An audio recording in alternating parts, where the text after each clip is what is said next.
Good afternoon student, myself Monika ma'am. मैं आपको हिंदी सबकी पढ़ाई क्लास 7th।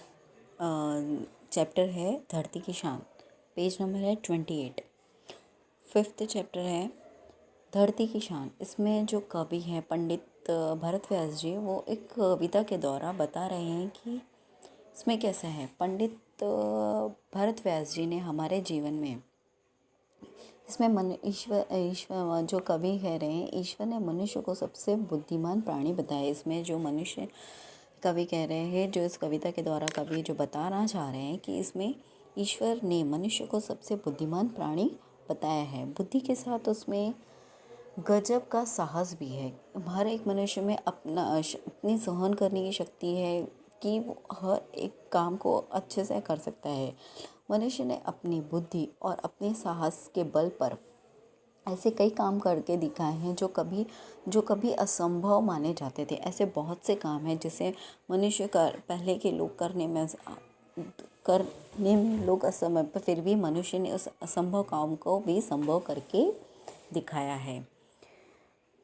जैसे पंडित भरत व्यास जी हमारे जाने माने गीतकार थे। कौन थे पंडित व्यास जी? हमारे जाने माने गीतकार थे।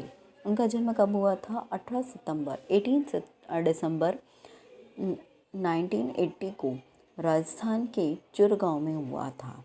वे अपने कई गीतों की रचनाएं की थी। उन्होंने कई गीतों की क्या की थी? रचनाएं लिखी थी। मतलब कई गीत उन्होंने खुद लिखे थे। यह संगीत सन 1958 में आई हिंदी फिल्म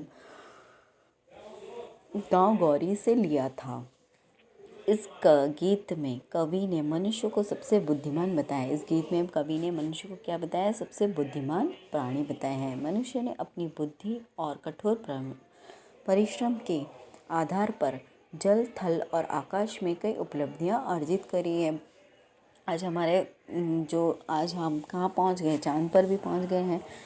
ऐसी जहाँ पे जाना, वो काम करवाना असंभव है, फिर भी आज मनुष्य ने क्या किया है? उस असंभव कार्य को भी संभव करके दिखाया है।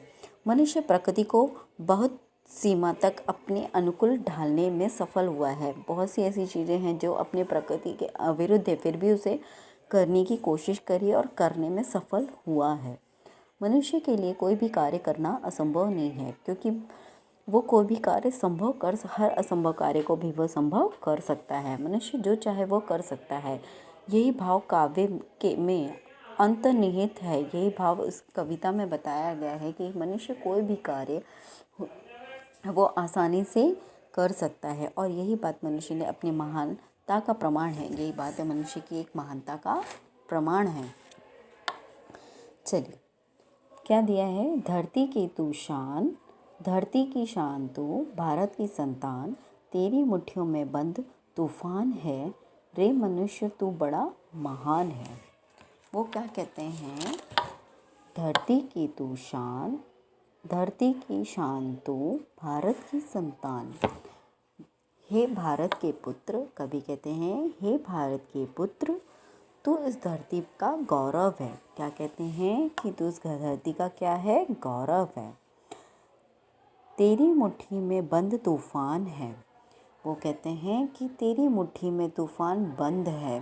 तुझे तूफान को भी अपने वश में करने की ताकत है। वो कहते हैं तुझे तूफान को भी अपने वश में करने की ताकत है।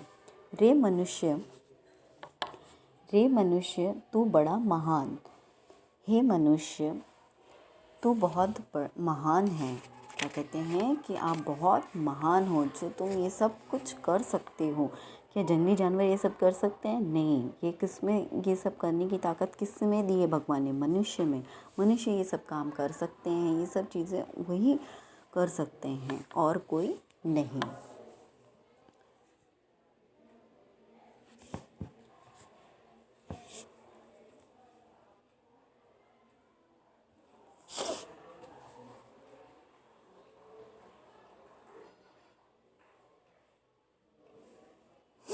चलिए आगे बढ़ते हैं। तू जो चाहे पर्वत पहाड़ों को फोड़ दे, तू जो चाहे नदियों के मुख को भी मोड़ दे। तू जो चाहे मिट्टी से अमृत निचोड़ दे, तू जो चाहे धरती को अंबर से जोड़ दे। अमर तेरे प्राण मिला तुझको वरदान, तेरी आत्मा में स्वयं भगवान है रे। तू जो चाहे पर्वत पहाड़ को तोड़ दे। हे मनुष्य, तू चाहे तो पर्वतों को तोड़ सकता है, तू चाहे तो नदियों के बहाव की दिशा को भी बदल सकता है, तू चाहे तो कुछ भी कर सकता है, तू चाहे तो मिट्टी से अमृत निकाल सकता है। अमृत मीन्स जल, पानी, ये सब चीज़ें, बहुत मतलब सोना, ये खेती करना, ये सब चीज़ें। तू चाहे तो धरती को आकाश से जोड़ सकता है, तू अपने अनोखे कामों से मरकर भी अमर हो सकता है। तू चाहे तो अपने अनोखे कामों से भी मरकर तुझ अमर हो सकता है।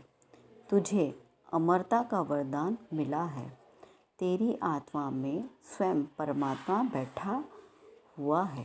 तेरी आत्मा में कौन बैठा है? स्वयं परमात्मा बैठा हुआ है।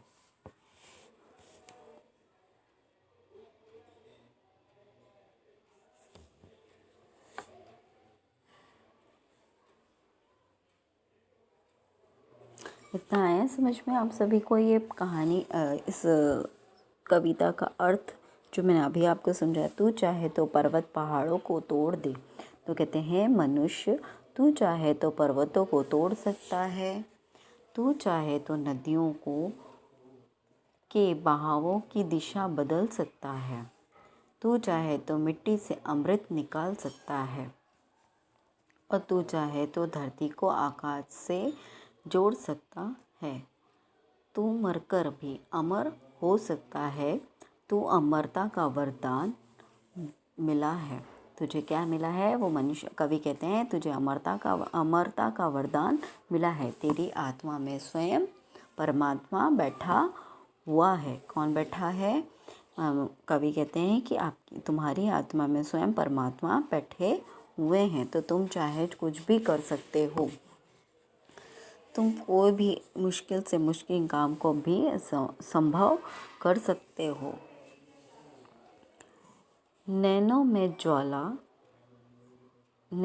ज्वाल तेरी गति से भूचाल, तेरी छाती में छिपा महाकाल, पृथ्वी के लाल तेरी हिमगिरी सा भाल, तेरी मुकुटी में तांडव का ताल, निज को तू जान जरा शक्ति पहचान, तेरी वाणी में युग का आह्वान।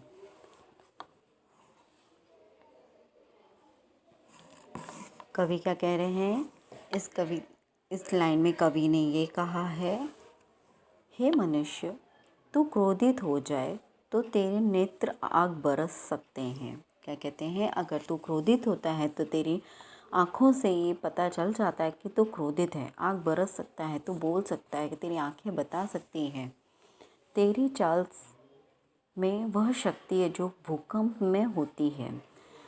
वो कहते हैं कि तेरी चाल में इतनी शक्ति है कि भूकंप में होती है। तेरी छाती में महाकाल रूपी शिव बैठा हुआ है। जिस तरह का शिव का रूप होता है, उस तरीके से इसमें मनुष्य का रूप भी बताया गया है। जिस तरह से शिव का रूप होता है, उस तरीके से मनुष्य का रूप बताया है।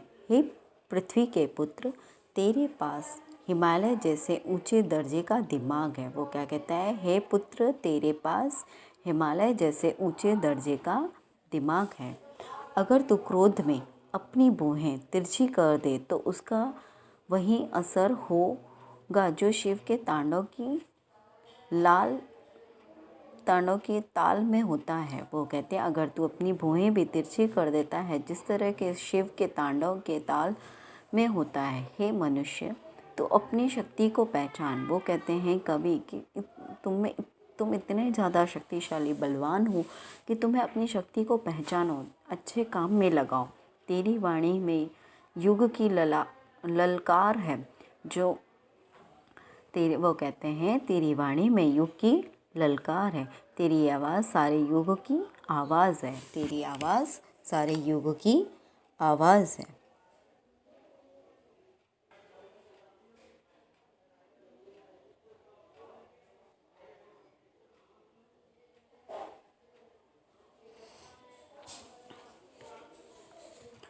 आया सभी को समझ में? ऐसा तो एक बार फिर से समझाती हूँ। चलिए। नैनों में ज्वाला, नैनों में ज्वाल, तेरी गति से भूचाल, तेरी छाती में छिपा महाकाल, पृथ्वी के लाल, तेरा हिमगिरी सा भाल, तेरी भुक्टी में तांडव का ताल, निज को तू जान, जरा शक्ति पहचान, तेरी वाणी में युग का आह्वान। मनुष्य कहते हैं, हे मनुष्य,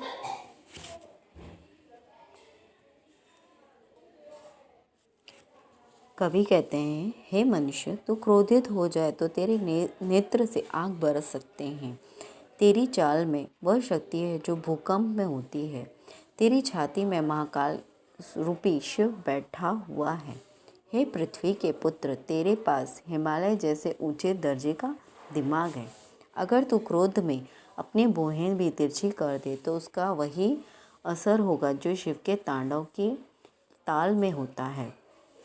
हे मनुष्य, तू अपनी शक्ति को पहचान। तेरी वाणी में युग की ललकार है। तेरी आवाज़ सारे युगों की आवाज़ है।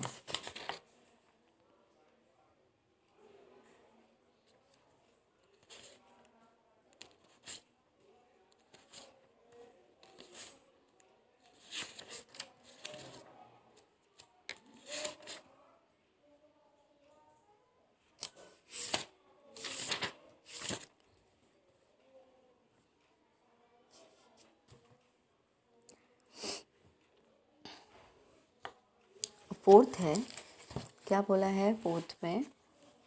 धरती सा धीर तू है, अग्नि सा वीर, तू जो चाहे वो काल को भी थाम ले। पापों का प्रलय रुक के पशुता का शीश झुके। तू जो अगर हिम्मत से काम ले, गुरु सा अमित अतिमान, पवन सा तू गतिमान, तेरी नभ से भी ऊंची उड़ान। मनुष्य कहता है, कवि कहते हैं, हे मनुष्य, तुझ में धरती जैसा धीरज है। वो कहते हैं, तुझ में धरती जैसा धीरज है, तुझ में अग्नि जैसी शक्ति है। तू चाहे तो काल को भी रोक सकता है, और